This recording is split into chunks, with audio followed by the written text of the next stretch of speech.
Good morning, everyone. We're going to go ahead and get started. Good morning to each and every one of you. My name is John Garfalo, the Vice President of Community Investment at your Akron Community Foundation. On behalf of our board and our our President and CEO, John Patouris, who is home in bed with a 102-degree fever, we told him to stay home, that we were able to handle this with no problem. We would like to welcome you to our nonprofit training day. Special thanks to Brian Reitz, who is our Agency Endowment and Engagement Officer, for putting today's program together. Let's thank Brian. Many of you may or may not know that Brian's existence with the foundation and his position with us came as a result of our current strategic plan. So it's really putting your strategic plan to use. As you know, we are an endowment builder, and we're very proud to host 150 nonprofit agency endowments with the organization. And Brian's role is to help those organizations grow their endowments and to help new organizations who are looking to get their endowment started with us. As you know, we're also a grant maker, and we are very proud that last year in our community alone, $13.4 million went back into the community to support the nonprofit organizations that many of you are sitting here today.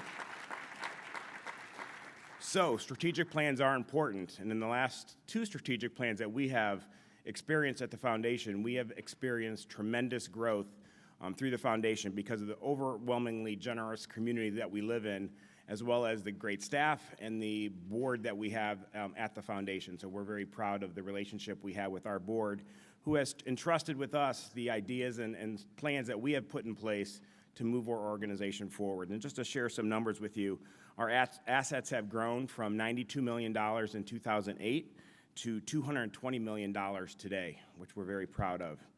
It took 50 years for us to establish our first 300 funds.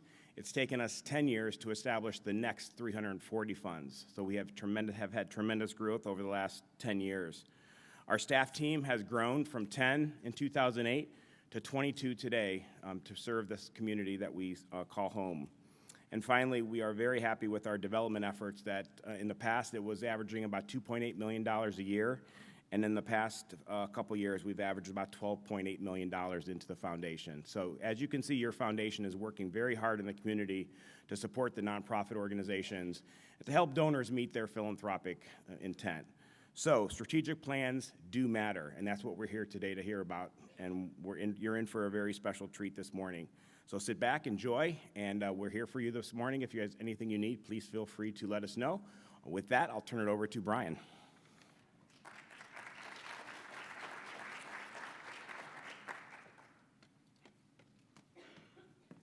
Good morning, everyone. Thank you for coming out. The topic of strategic planning really came about as the result of some feedback from some previous trainings that we had done. Everybody's always talking about strategic planning, as well as a number of one-on-one conversations. We always talk about strategic planning, and then, of course, the next question is, how do we get more funding? And those two are very related, aren't they? And so that's what we wanted to focus on today, is talking about strategic planning. How do you implement a current strategic plan? How do you revive a strategic plan? And more importantly, maybe, is how do we fundraise off of that strategic plan and look for sustainability? As nonprofit leaders, we're tasked to serve our clients today, but we also have the responsibility to always be looking ahead and looking towards the future of our organizations. So that's what we're wanting to be framing our mind with today. We have some great speakers lined up, but a few housekeeping items just for everybody. In your packet, you should have a parking voucher. Please keep the parking ticket that you came in with, turn that in with your parking voucher. If you can't find it in your folder or it escapes out of your pocket, please come see us at the registration table, but you'll need to turn that in, and that will provide some free parking for you. Thank you to Mayor Horgan and the City of Akron for providing complimentary parking to all of our nonprofits today. Secondly, all of the presentation slides and the handouts that you have in your packets will also be sent out to you digitally. So please take notes today, but as far as if you have any of the specifics in the slides, you will have that digitally as well after the event, as well as some of the worksheets and the handouts and contact information of our presenters. Restrooms are just outside the doors, and right in the center, if you didn't find those, to the left or to the right, I guess, depending on where you're looking at. And then we will be taking a short intermission, a break after Brian and BVU are finished for about 10, 15 minutes where you can refresh your coffee, use the restroom, check your email, make some phone calls, and then we'll gather up here again to finish out the day. So please, again, take notes, ask questions, think strategically, follow up with us afterwards, and enjoy the day. So we're going to get started here. First off, we have Business Volunteers Unlimited, also the Center for Nonprofit Excellence. So they have offices in Cleveland as well as Akron.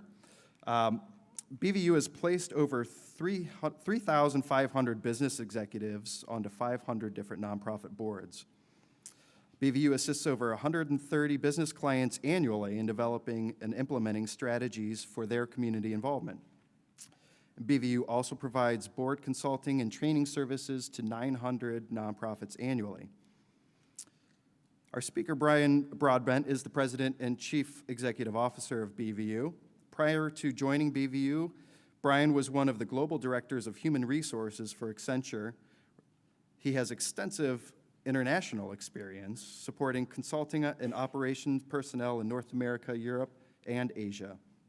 As a Cleveland native, he graduated from Case Western Reserve with a degree in accounting, became a CPA in 1980. Also joining him is Julie Clark. Julie is the Managing Director of Leadership Development at BVU. As Managing Director of Leadership Development, Julie provides consulting, training, and management assistance services to strengthen the governance and management of nonprofit organizations. She also oversees BVU's board matching program. Prior to joining BVU in 2007, Julie was the public relations manager at the Cleveland Orchestra. Julie holds a Bachelor of Arts in Communications from Baldwin Wallace and a Master of Arts in Communication Management from John Carroll University.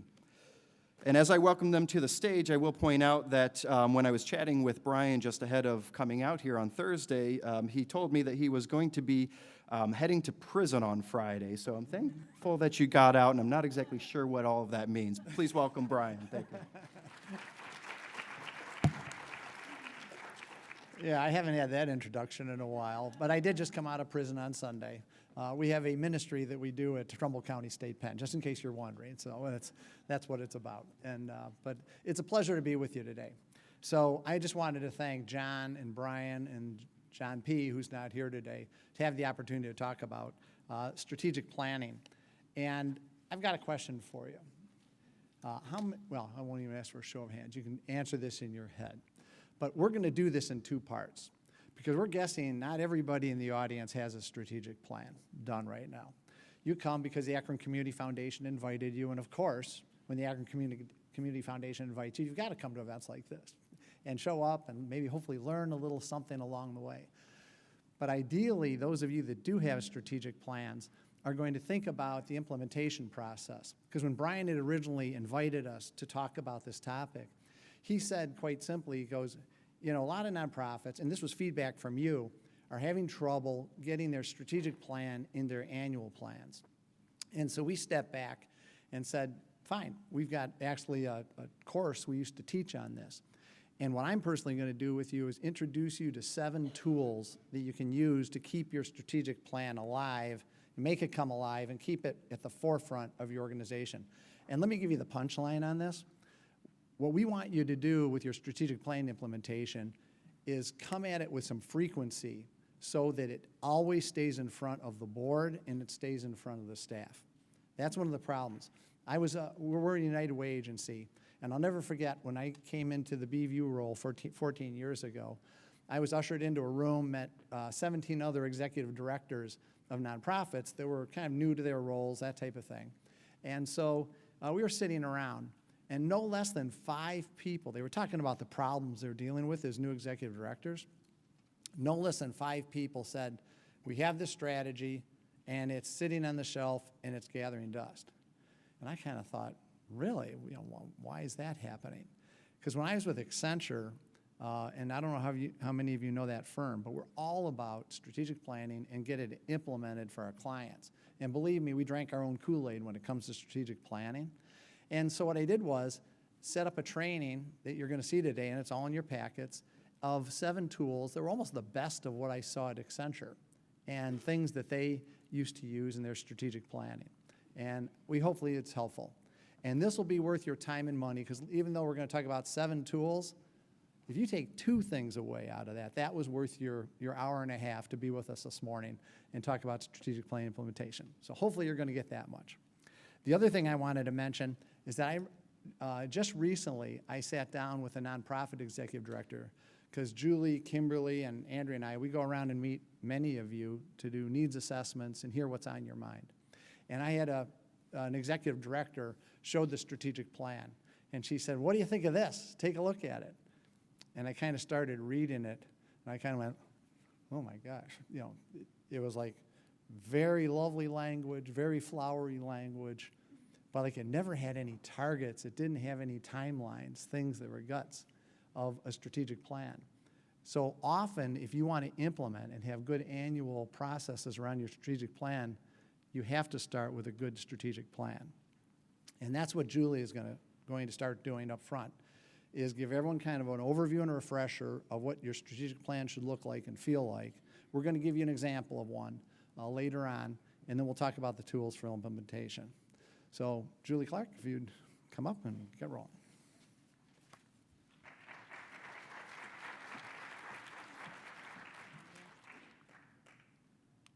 There we go. We'll start with Einstein. I mean, why not? So I think this quote kind of really sums it up. If we keep doing what we've been doing, we're going to get the same result. But we're insane if we think we're going to get something different. So hopefully, again, through the strategic planning process, you'll kind of figure out those next steps and how to do something a little bit different. So again, as Brian said, I'm going to talk about strategic planning, just give you a quick overview of the process, and then Brian's going to really bring that to life. So I get to kick it off here. This is great. You want to triple your capacity without a strategic plan? And you see the dog cracking up. Without a plan, it's not going to happen. So that's really the framework. So what is strategic planning? How many of you are staff members of an organization?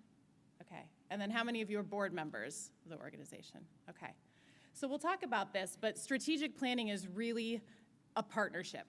Just like so much of the other work that happens within your organizations, you need to be working together. And strategic direction for an organization is one of the most important responsibilities that a board has. It helps an organization clarify its mission and develop goals to guide its work. And then, obviously you've got limited resources and you've got increasing demands. And so really what a strategic plan does is help you figure out that alignment, between the mission and the strengths and opportunities that are out there. So it's important for a lot of reasons. It helps you reconnect with your mission and vision of the organization and make sure that that's your guiding star and where you're planning to go. And as board and staff members, it really can help you increase the ownership and really feeling like you're responsible for what's happening for the future of this organization. It helps you look at the changing needs and the challenges that are out there. What our needs and challenges were 2 years ago aren't what they are today, and it's not what it's going to be 2 years from now. So really thinking, always thinking about updating that. It helps you as a team figure out what success looks like to your organization. And if you accomplish what you're trying to, what is that going to look like and feel like? And again, lastly, it helps you really ensure that you're all going in the same direction. How many of you have read Alice in Wonderland at some point? So the Cheshire Cat says, if you don't know where you're going, it doesn't matter which way you go. And that, again, that's why you need strategic planning, so that you're all heading the same direction. So there are a lot of trends that nonprofits face that, are, figuring into why we need to take certain actions. And there are a number of these that really have significant implications for why strategic planning is absolutely critical. There are a lot of us. There are a lot of nonprofits that are competing for limited resources, whether those be financial, staff, volunteers, clients, visibility in the community. So there's lots of organizations out there. The strategic and financial pressures, you probably all can nod your heads and say that you're facing those. But that's the increased demand. It might be a decline in government funding or other financial resources that are supporting what you're doing. Strategic alliances. We're seeing a lot of collaborations happening in our community. It's critical. It helps you avoid duplication. It helps you serve your clients and the community in a more strategic and effective way. And so that can really have an impact on strategic planning as well. The increased scrutiny, whether it's the IRS, it's funders, it's the media, it's your clients, again, the broader community as a whole, the transparency that you all need to have is important. And having a plan that helps you figure out that path and being able to communicate it is critical. There are $400 billion given to the nonprofit sector across the country on an annual basis. So you want to get your piece of the pie so that you can continue to deliver on your mission and to serve those clients. So the funding challenges. And then lastly, the role that technology is playing in all of our lives, certainly. But using technology, using social media, and how you spread your message and awareness of your organization, if you can use it for fundraising as well, those things are having implications for strategic planning. This is a survey that was done a few years ago by the Nonprofit Finance Fund, looking at nonprofits across the country. Their greatest challenge, the demand for their services increasing significantly. 80% of organizations dealing with that. And so then what are organizations doing about that? As you see the third one down, not quite a third, we're saying we need to conduct strategic and financial planning to figure out how we're going to serve that increased need and meet that need. And then the last point, and certainly from BVU's perspective, engaging more with the board is absolutely critical. And again, those two really tie together when we talk about strategic planning. So how do you know when it's time to do strategic planning? We can start at the bottom. When funders ask you and they say, where's your strategic plan? We want to see that. But there are a number of other elements that come into play. If you have a current plan, and it's about to expire, you've got a plan that goes 2017 to 2020, now's the time to start thinking about that next plan and putting some steps in place.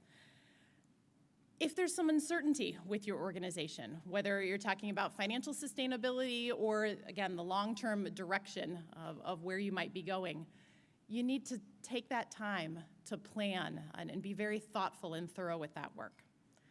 If there are changes that are going on in the environment, again, whether it's a change in government funding or a new opportunity, you want to make sure that you're planful and mindful of that work.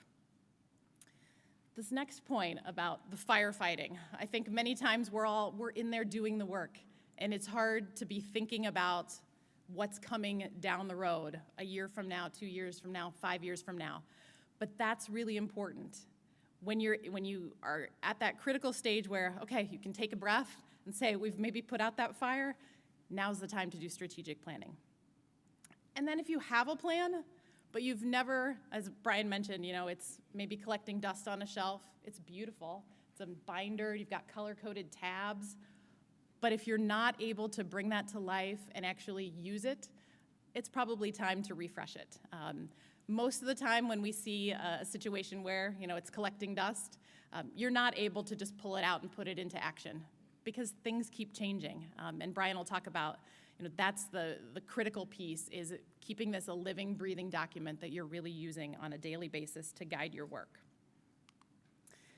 So strategic planning is beneficial in a lot of ways. It really has the power to focus and align your board and staff. It can help you connect to and then unify with your stakeholders who really want to be supportive and help your organization be successful. They care about your mission. They care about the cause that you are championing.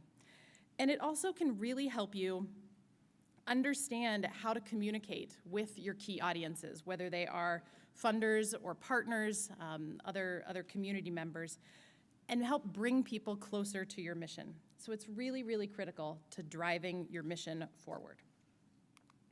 So we talked about when it's important to do strategic planning, but it's also, again, important to make sure that you as a board and staff are ready to tackle strategic planning because It's not an easy process. A lot of times people avoid it because it's hard, or maybe you've had a not great experience with it, but the importance of it can't be stressed. So you decide it's time, but are you ready? So you want to ask yourself some of these questions. So you want to make sure that you understand the programs and services, the operating environment, and the finances. You want to make sure that you've got a board and a team, staff team, that have the energy, enthusiasm, time, and willingness to invest in this work that's going to take some time. You need to have a couple board members who are willing to lead that process and really be champions for the work. They need to buy in, and they need to believe in the importance of doing this work. You also need to be ready to maybe hear some things and learn some things that are not necessarily overwhelmingly positive about your organization, and you need to be open to that. And again, approach it with, we're trying to learn so that we can be better and do better for our organization, our mission, and our community. You need to be ready to potentially make some difficult decisions. Not everything that comes out of a strategic plan is positive and growth-focused, but sometimes it's a contraction of services or delivery or partnerships. Any of that could come out, so you need to be open and ready for that. And then the last point is, some organizational change might be necessary. New positions, restructuring, different leadership, any of that could be a potential outcome.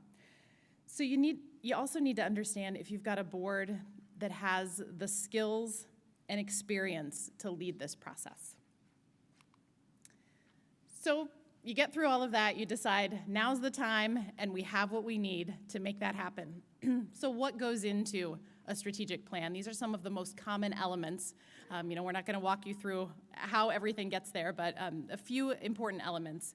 You want to review mission, vision, and your core values. So the mission is why you exist, what you do, your purpose as an organization. The vision is how the world or the community is going to be different because of your organization's work. And that's an aspirational goal. It's end world hunger. It's aspirational and it's out there, but it's the guiding star.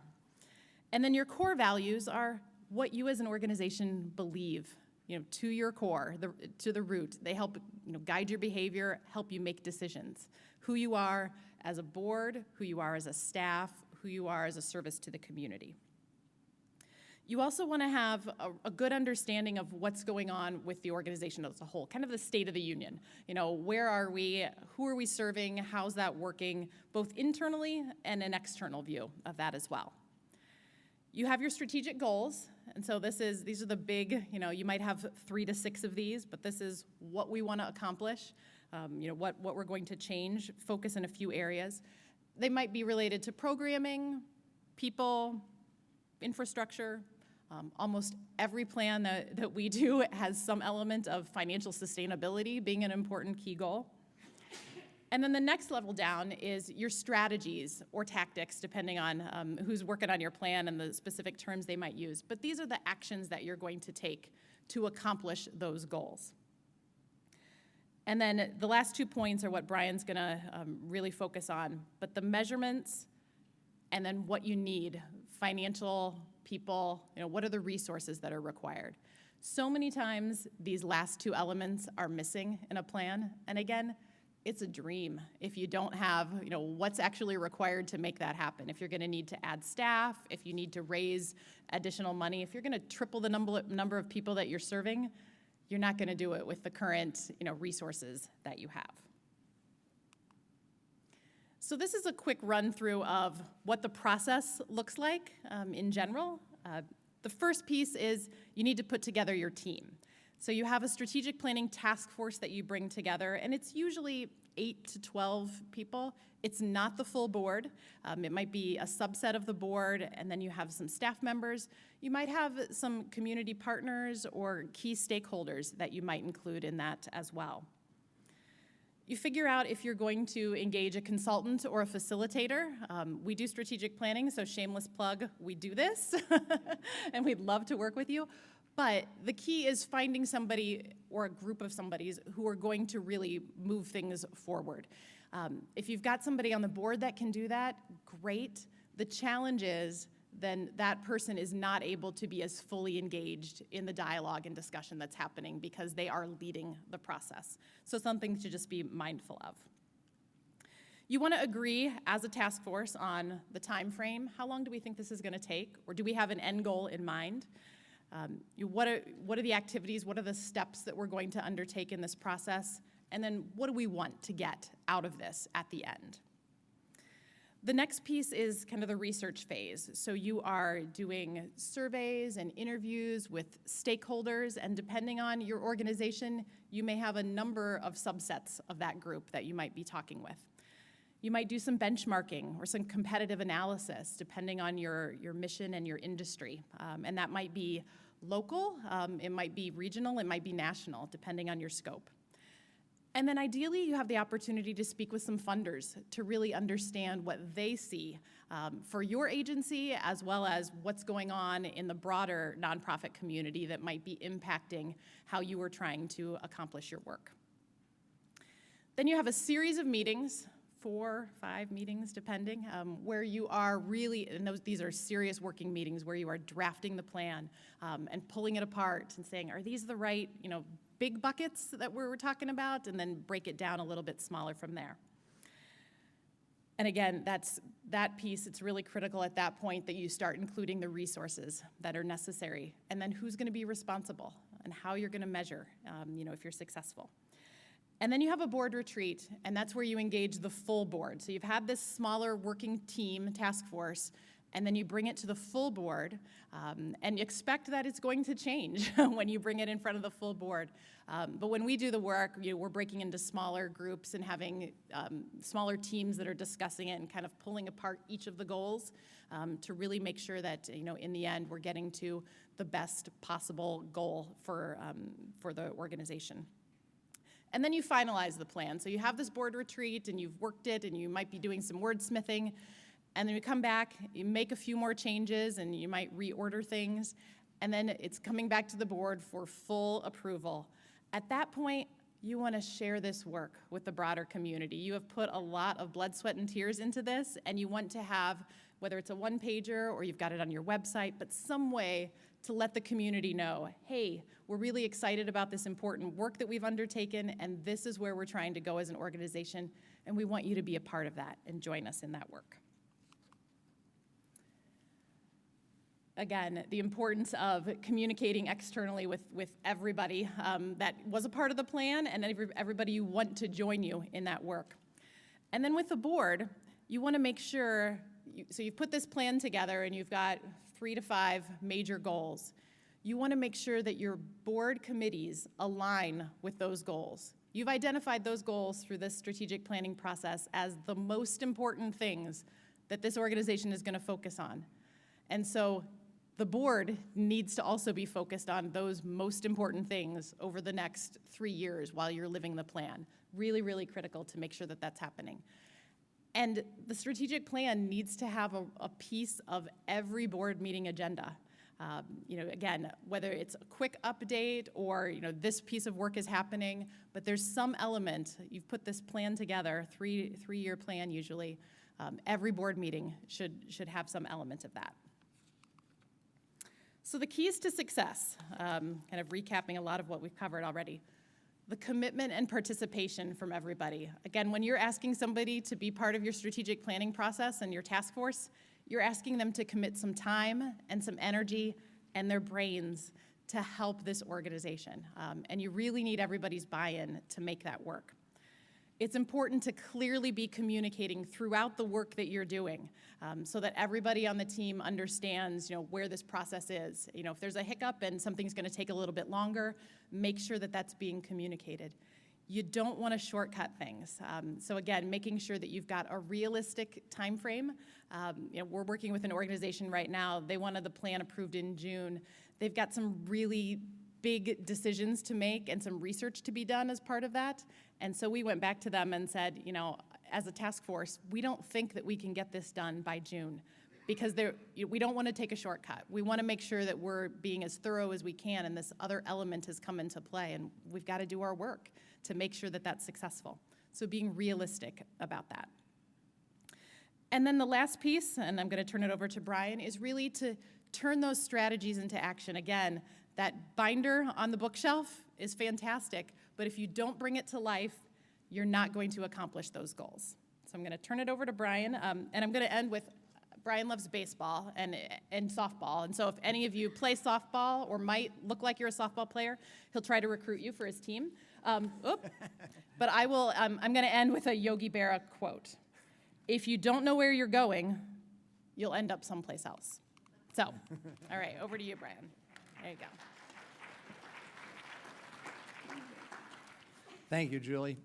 Yeah, actually, you're talking about prison. So we go and play the guys at Grafton Prison, but I need like really good softball players. So if anybody knows anyone, I am recruiting at all times for softball players. That's correct.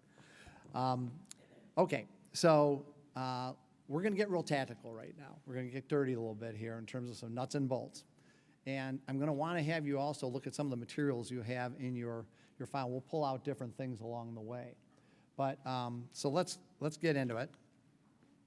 And I mentioned to you there are going to be 7 tools we're going to give to you that might be helpful to you. And we'll just kind of go through each of them. So the first one is this. Tool number 1 is a change management framework.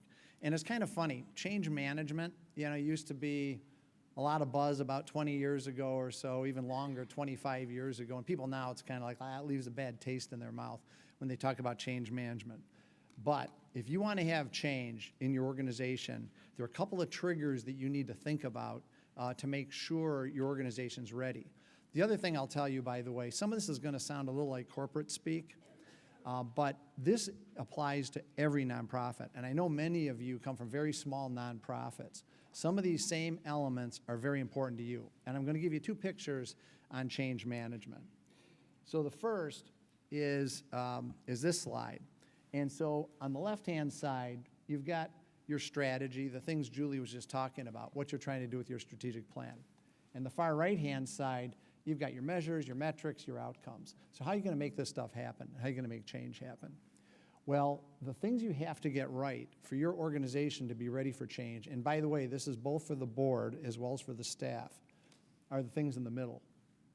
The culture of the organization. Do you have a culture that is ready for change? There's a woman who's a consultant in Akron area, Linda Diefendorf, and she did something called a change readiness exercise with BVU. And it looked at our own staff and how prepared we are to change and how much we like change or don't like change. It was an awesome exercise. We had to sit on this kind of curve and how prepared, and some of us love change and some of us hate change, or they don't want their world rocked at all. And so the question for you is, where are you, both as your leader or staff person or board member, in the whole change process? Number 2, organization. This is really looking at, how do people get the information they need, and how are you empowering people within the organization? Because the org design and who has what responsibilities is vital. Are you empowering people running your organizations? And one thing I'll say about strategy, this is like the best time to engage your board members. I know some CEOs kind of sweat out, well, what are we going to talk about at the next meeting? Especially if you're meeting every other month or so on. Well, when it comes time to do strategic planning, this is a time you can break your board into different pieces. You can have the board team with the staff, but out of it, you may have some changes to your organization and what you might need. And by the way, for the small nonprofits, think of it this way. How are you using your board and your volunteers? Because you may only have 2 staff people, fine, but there might be ways to kind of galvanize other people. So the organization and how you empower people is critical. Competence. This is, do people have the knowledge they need to do something different? I was just talking to someone at the reception out front, and they were talking about the fact that they've gotten a lot of government funding, and now the government funding is decreasing, and guess what? We have to wake up and do real fundraising and development. Well, does your staff have the ability to do that? There's a science around that. I came from a corporate world way back when and had to learn how to fundraise once I got to BVU. And seen head nodding over here. I'm going to keep looking at you two. This is great. You keep going. Because you have to be able to fundraise, and there's a whole science around it. And by the way, if you don't have the competence on your staff or on your board, can you bring in board members or volunteers to do something to supplement what you might not have? Processes. the way you do processes. And I can tell you, BVU, we just went through an exercise where we had a fellow by the name of Carl Driggs, who used to work at Apple Growth Partners, did a wonderful job dissecting the processes we have, both on the nonprofit side of the house as well as on the business side, and how we're doing different things. Things have to change with your processes. And finally, applications. This is technology. And you may not have a lot of technology that is available to you. You might be worried about cost. But we have a person on our staff by the name of Melanie Meyer who has all sorts of access to things where you, because you're a nonprofit, you have access to free technology. It's available. It's right at your doorstep. And many people don't know how to access that and don't even know it's available. So you should be thinking about a technology roadmap. When do you retire hardware, software, how you're going to evolve? But these are some of the basic elements of change that you need to think about within your organizations. The next way to look at it is like this. And I used to be the global HR director for the change management practice at Accenture. And a guy by the name of Terry Neal was our managing partner. And he laid this out. If you're going to implement change, you want to have someone who can manage the journey. You have to have inspirational leaders that keep everybody on task. Like my old boss, Jeff Mills, he had the ability to be a real artist. He was a visionary, and he would paint this canvas of where we wanted to go as an organization. And he'd get people looking at this direction of what we were doing. And he would always bring people back to this vision he had. And he wasn't the managing partner of the office. He was the director of administration. But all of a sudden, over the weeks and months, you'd start hearing his words coming out of the most senior partners in the office, because the guy was a visionary and had the ability to do that. That is somebody who's managing the journey of the organization. The second is org design, and we've already talked about this. You need to think about how you are using your time, and we're going to give you a tool to help you do that. Human capital is, how do you incent people? Do people want to achieve the goals that are in your strategic plan? Not just on an annual basis, but over a long time. And have they bought into it? And when Julie was talking about trying to get the right people in the room to do the strategic plan, that is vital to make this thing come alive. Because if you don't bring the right people in at the beginning, they do not have ownership for it. And that's why the idea of having the staff and the board work together to develop these plans is vital to you. And then training and development, this gets back to the applications, the technology, and how you're using those things. So we could spend a whole day on this change management stuff. We don't have time for it, but I'm just wetting your whistle to say that you should be considering these different elements within your organization if your plans are not coming to life.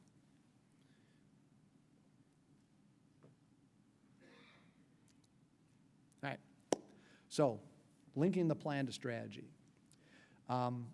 One of the things should happen, and Julie hit on a lot of these points, the way the strategic plan should start to get drilled down into the organization. At the highest level, you start with this SWOT analysis. You're looking at the strengths, weaknesses, opportunities, and threats that are confronting your agencies. And so you've all heard this SWOT analysis before. And then after that, you've got to start really thinking about, all right, what's our strategy to deal with these things that are coming at us as an organization, the changes coming in the next 3 to 5 years?